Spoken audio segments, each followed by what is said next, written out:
Sometimes in the heat of the moment, we say things that we really don't mean, and we don't realize it until much later. Such as,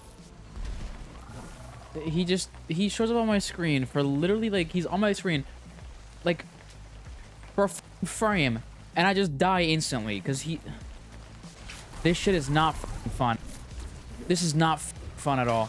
So that was yesterday, and since that clip, I've already finished the game, and I just wanted to talk about the things that I enjoyed about Ghostrunner 2, the things that I didn't enjoy as much as you saw in that clip, and then at the very end, I want to try to answer if you should consider picking this game up if you haven't already.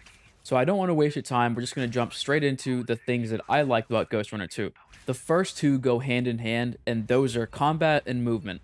The movement is super fluid because you have to constantly be moving so that you don't die, and then on the combat side of things, you unlock new skills and new ways of fighting, which then get pushed over to the movement side in that they become traversal skills as well as combat skills. So, for example, you unlock the shuriken at one point, which you can use to disable enemies or to just outright kill them, and then that turns into a traversal tool, which you can use to grapple and create grapple points that allow you to, close gaps or whatever that is.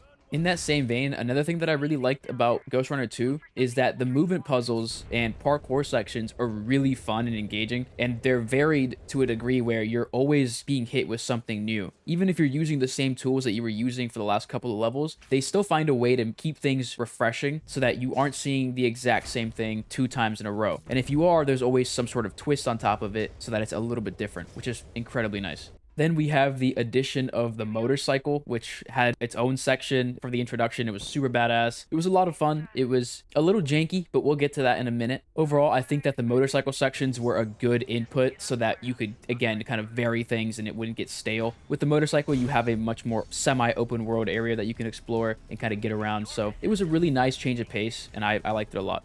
And then the enemy variety is also equally important because you don't want to get bored fighting the same 3 enemies every time, and that's not the case in this game. You have so much enemy variety. It felt like almost every level I was being introduced to a new character or a new enemy type, and even when you see the same enemies, they're introduced in different ways so that it still makes every level feel unique and fresh, and that goes right in with the puzzle and platforming sections that they make, which break up the combat. Some of these parkour sections were really fun. Like, I think at one point it felt like I was playing Geometry Dash. Another big plus in terms of things that I liked is the skill tree with the different mods and memory that you can use. It kind of reminds me of Cyberpunk's mod system. So you have something similar to that, but it enhances your playstyle. You can, if you want to spec into shurikens or one of your specific abilities or just swords, whatever it is, you can spec into those. And it's a cool little system meant to enhance your playstyle in a unique way. Now, very briefly, before we get into the things that I didn't like about this game, I want to talk about the things that I'm a little indifferent to. The first one, this is going to sound crazy, but it's the story. I played Ghostrunner 1. I vaguely remember the story. I just remember you just want to kill the big bad and kind of free everyone from her oppression, something along those lines. In this game, I'm gonna be honest, I did not care for the story basically at all up until the very end. That's when I started to somewhat care because I feel like it got a little interesting. But before that, I mean, I was seeing people who I didn't remember, so maybe it's my fault, but the story just didn't really do it for me in this game. Alright, so with all of that being said, now I want to talk about the things that frustrated me, the things that I didn't really like about Ghostrunner 2. And there's, I'd say, equally almost as much as there were things that I liked. Overall, the game feels jank, for lack of a better word. It feels like as much polish as there is, the game, and when it feels good, it feels good. But there are times where I just get weird things happening, like I'll, try to move something and then it'll clip into me and it'll send me flying, or my character won't grab the wall correctly. Just dumb things like that. Just random little parkour things that interrupt the flow of the game or even combat, and then it frustrates you because you know how the game is supposed to feel, and when these little things happen, it breaks that up, and then you go, damn.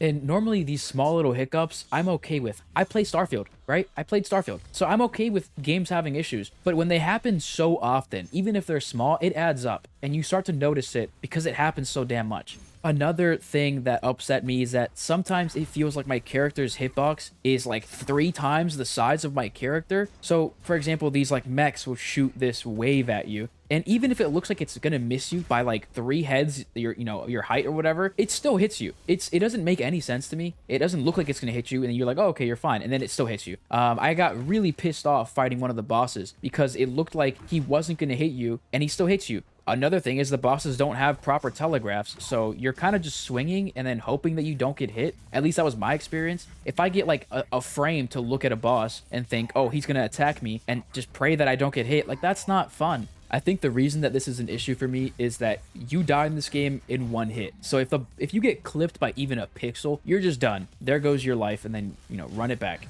And this wasn't just on my character. I also experienced something similar on the motorcycle, where if you, like, I would get clipped on the left or the right by something trying to make it through doors, for example. But for some reason, it still kills you, and it's just wonky in times like that. And that's what upset me the most, is just dying to stuff that seemed like it shouldn't have killed me, because the game isn't as forgiving. And it's fine. I like difficult games, right? I like the Souls games, but this one just felt unfair at points. Also, this last one is a really small one, but it's actually where the intro clip came from. From my experience, enemies in this game usually have some sort of charge up on their shots so that you know you're about to get shot. But for some reason, sometimes they'll hide behind boxes and they'll show up on your screen for literally 1 or 2 frames and they instantly shoot you with no charge up. And that was where that clip came from. It was just driving me nuts that this guy would hide behind all of the other enemies, and the one moment I saw him, I was instantly dead because he knows where I am. I don't know where he is, and I'm just instantly dead as soon as he pops up on my screen because there's no charge up. So stuff like that, again, it's the small things, but it happens so often